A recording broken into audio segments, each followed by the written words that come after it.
অনেকেই ঘুমের সমস্যায় ভোগেন। এ কারণে তাদেরকে সন্ধ্যার পর চা কফি না খাওয়ার পরামর্শ দেওয়া হয়। কিন্তু এমন কয়েক ধরনের চা আছে যেগুলো রাতে ঘুমানোর আগে খেলে খুবই উপকার মেলে। এতে মানসিক চাপ কমে যায়, মন মেজাজ ভালো থাকে এবং সবচেয়ে বড় কথা হলো যে এসব চা রাতে সহজে ঘুম আসতে সাহায্য করে। এমনই ৩টি চা সম্পর্কে আপনাদের সাথে আলোচনা করব। Green tea. অ্যান্টিঅক্সিডেন্ট সমৃদ্ধ গ্রিন টি এর অনেক গুণ রয়েছে। এই চা খেলে রাতে ভালো ঘুম হয়। গ্রিন টিতে ক্যাফেইনের মাত্রা কম থাকে। এই চা মানসিক চাপ কমায়, সেই সঙ্গে ভালো ঘুম হতে সাহায্য করে, বার্ধক্যজনিত রোগ রুখতে সাহায্য করে। গ্রিন টি আমাদের শরীরের মেটাবলিজম রেট বাড়িয়ে দেয়। এর ফলে এই চা ওজন কমাতে দারুণভাবে সাহায্য করে। এছাড়া ডিটক্সিক পানি হিসেবে গ্রিন টির জুড়ি নেই। শরীর থেকে সব ধরনের দূষিত পদার্থ দূর করতে সাহায্য করে গ্রিন টি।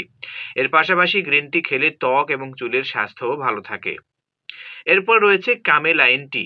এই বিশেষ ধরনের চা তৈরি হয় এক প্রকারের ফুল দিয়ে। এই চা ভালো ঘুম হতে সাহায্য করে। কামেলাইন টি আমাদের মন মেজাজ শান্ত রাখে, মানসিক চাপ কমায়। ঘুমানোর আগে এই চা খেলে রাতে খুব ভালো ঘুম হয়। এবং সর্বশেষ চাটি হলো ল্যাভেন্ডার টি।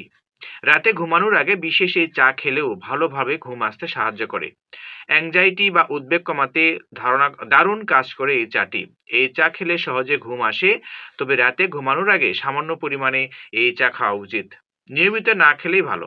যাদের ঘুমের সমস্যা রয়েছে তারা রাতে ঘুমানোর কয়েক ঘন্টা আগে এই চা খেয়ে ঘুমাতে যেতে পারেন। এতে রাতে ঘুমের সমস্যা মিটতে পারে, সহজে ঘুম আসতে পারে আপনার চোখে। যাদের ঘুমের সমস্যা আছে রাতে ঘুমাতে যাওয়ার আগে আপনারা এই ৩ ধরনের চা ট্রাই করতে পারেন। আশা করি আপনারা খুব দ্রুতই এ ধরনের সমস্যা থেকে মুক্তি পাবেন।